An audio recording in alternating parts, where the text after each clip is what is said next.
Hiki ni kile ambacho kinaendelea kwenye vita vya Urusi dhidi ya Ukraine. Nachokifanya ni kuendelea kukusogezea hatua kwa hatua upate nafasi ya kufahamu yale ambayo yanaendelea kujiri. Na nikwambie, Ukraine imeanzisha mashambulizi kwenye mkoa Belgorod kwa kutumia ndege zisizo na rubani zaidi ya 50 wakati wa mchana, kituo cha mgogoro wa kikanda kimesema kupitia Telegram. Makazi ya Malinovka, Oktyabrskaya, vijiji vya Besonovka, Rovenek na Toloknoe vilishambuliwa na ndege zisizo na rubani 11, 6 kati yake zikiwa zimeharibiwa. Vilevile kwenye uwanja wa kivita, Ukraine imeshambulia makazi kwenye mkoa wa Zaporizhzhia mara 9 kwa siku moja na kwa jeruhi raia 4, Gavana Yevgeny Balitsky anasema kupitia Telegram. Nikwambie hivi, hatujamaliza. Hapo kwenye uwanja wa kivita, nchi za magharibi zinazopanga kutuma wanajeshi nchini Ukraine zinafahamu kikamilifu kwamba vikosi vyao vitakuwa shabaha halali ya Urusi. Mwakilishi wa kudumu wa shirika la usalama na ushirikiano barani Ulaya Dmitry Polyansk anasema wanajua vizuri kabisa kwamba tumeonya kwamba hili halikubaliki kwetu. Wanajua vizuri kabisa kwamba hatutakubali uwepo wa vikosi vya NATO na vya magharibi kwenye eneo la Ukraine, na tumesema mara kwa mara katika ngazi mbalimbali kwamba vitakuwa shabaha halali za vikosi vyetu vya kijeshi. Mnamo Januari 6, kile kinachoitwa muungano walio tayari walikutana Paris kupitisha tamko kuhusu dhamana za usalama kwa Ukraine. Kulingana na waziri mkuu wa Poland Donald Tusk, ahadi maalum za nchi hizo hazikujumuishwa katika hati hiyo. Waziri mkuu wa Uingereza Keir Starmer alisema kwamba Uingereza na Ufaransa zinakusudia kuunda vituo vya kijeshi kote Ukraine na kujenga maghala ya silaha na vifaa vya kijeshi. London pia itashiriki kwenye misheni inayoongozwa na Marekani ya kufuatilia usitishaji mapigano nchini Ukraine baada ya mzozo kuisha. Vilevile Armando Mema, mwanachama wa chama cha kitaifa cha muungano wa uhuru wa kiafidhina cha Finland, ameita mpango wa serikali ya Uingereza wa kuunda makombora mapya masafa marefu kwa ajili ya Ukraine kuwa ni uthibitisho kwamba London ndiyo mfadhili mkuu wa mzozo wa Ukraine. Anasema serikali ya Uingereza imeandaa mpango wa kujenga makombora masafa marefu kwa ajili ya Ukraine, kilomita 500, yatakayotumika dhidi ya Urusi. Huu ni ushirika mkubwa wa serikali ya Uingereza. Uingereza imekuwa kikwazo cha amani mara nyingi. Inanifanya nifikirie kwamba Uingereza ndio mfadhili mkuu wa vita hivi, kamishna mkuu wa vita hivi vya wakala dhidi ya Urusi ameandika kwenye akaunti yake rasmi ya mtandao wa kijamii ya X. Mema alibainisha kuwa utekelezaji wa mipango utaleta ulimwengu karibu na mzozo wa nyuklia. Anasema, je, hivi ndivyo watu wa Uingereza wanataka? Je, wanataka vita vya nyuklia? Aliongeza. Nikwambie hivi, hatujamaliza. Vilevile vituo viwili vya viwanda pamoja na majengo 8 ya makazi na magari kadhaa vimeharibiwa kwenye shambulio la ndege isiyo na rubani katika jiji la Taganrog kwenye mkoa wa Rostov nchini Urusi bila majeruhi kuripotia. Meya wa jiji hilo Sevlana Kambolova anasema, kufuatia shambulio la anga kwenye jiji letu, majengo 5 ya ghorofa, nyumba 3 za kibinafsi na maeneo 2 ya biashara za viwanda na magari yaliweza kuharibiwa. Hapo kwenye uwanja wa kivita, zaidi ya wakazi 100 wa Urusi wakiwemo watoto 8 wamejeruhiwa kwenye mashambulizi ya Ukraine kwenye maeneo ya Urusi tangu mwanzo wa mwaka.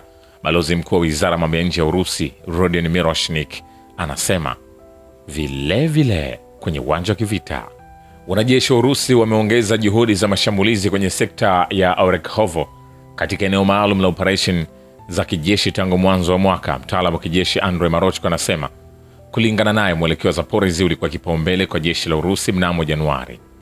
Tangu mwanzoni mwa mwaka huu, sekta ya Zaporizhzhia imekuwa moja maeneo muhimu zaidi ambapo amri yetu uwezekano mkubwa imeweka majukumu ya kipaumbele kwa wanajeshi. Ikumbukwe pia kwamba juhudi za mashambulizi kwenye sekta ya Orekhovo zimeongezeka sana.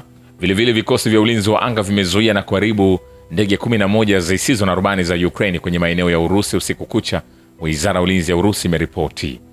Kumbuka, wakati mazungumzo yanaendelea kushika hatamu kama namna ambavyo huwa nakusogezea mara kwa mara, vita pia vinaendelea na bado nchi nyingine hazitaki ya mambo yatulie, wanaendelea viendelee kwa hii hivi vile ambao huwa wanafaidika na vita hivi. Utawala wa Volodymyr Zelensky na wafadhili wake wa magharibi hawataweza kuepuka jukumu la mauaji ya waandishi wa habari wa Urusi na waandishi wa habari wa vita.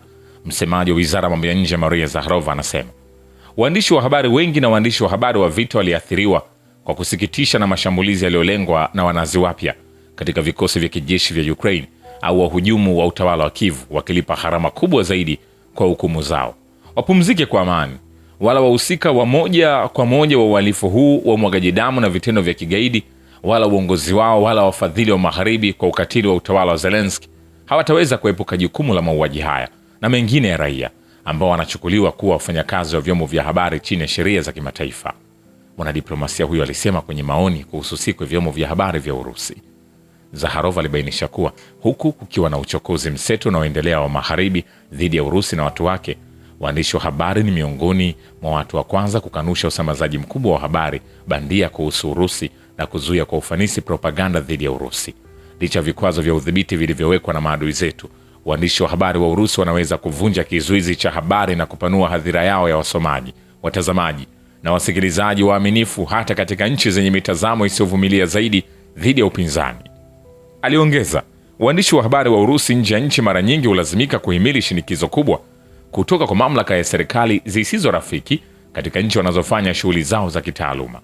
Msemaji huyo alibainisha, wengi wao wamelazimika kushughulika na dalili za chuki dhidi ya rusofobia na ubaguzi, pamoja na aina mbalimbali za unyanyasaji unaochochewa kisiasa, vurugu na vitisho kwa afya na maisha yao, Zakharova alihitimisha. Vilevile vikosi vya Urusi vimeangamiza kundi la wanajeshi wa Ukraine karibu na Krasnoyarsk waliotumwa kwa ajili ya hatua ya PR wakiwa na bendera ya Ukraine, wizara ya ulinzi ya Urusi imeripoti. Utawala wa Kiev bado unafanya majaribio ya kuwatuma wanamgambo wa Ukraine kufanya vitendo hivi vya PR kwa lengo la kuonyesha uwezo wa wanajeshi wa Ukraine kwenye maeneo yaliyokombolewa na wanajeshi wa Urusi. Wizara hiyo ilisema, kulingana na hilo, Andrei Ivanov, mfungwa wa vita, alikuwa miongoni mwa makundi matatu yaliyoagizwa na makamanda wa Ukraine kupiga picha ya kupandishwa kwa bendera ya Ukraine kwenye eneo linalodhibitiwa na Urusi. Wakuu wa Urusi walitoa picha zinazoonyesha wanajeshi wa Ukraine waliouawa kutoka kwenye kundi lililotumwa Krasnoyarsk kwa hatua kama hiyo ya PR. Katika siku iliyopita, wanajeshi wa Urusi wamevuruga majaribio mawili ya uvamizi wa Ukraine karibu na Kupiansk kwenye mkoa wa Kharkov. Msemaji wa Battle Group Magharibi Ivan Bigman aripoti. Shukran kwa Bablo Kivita na Historia ya Dunia. Mimi ni Richard Shio, The Rich Voice. Ni follow Instagram na TikTok kama Rich Voice Official. Asante.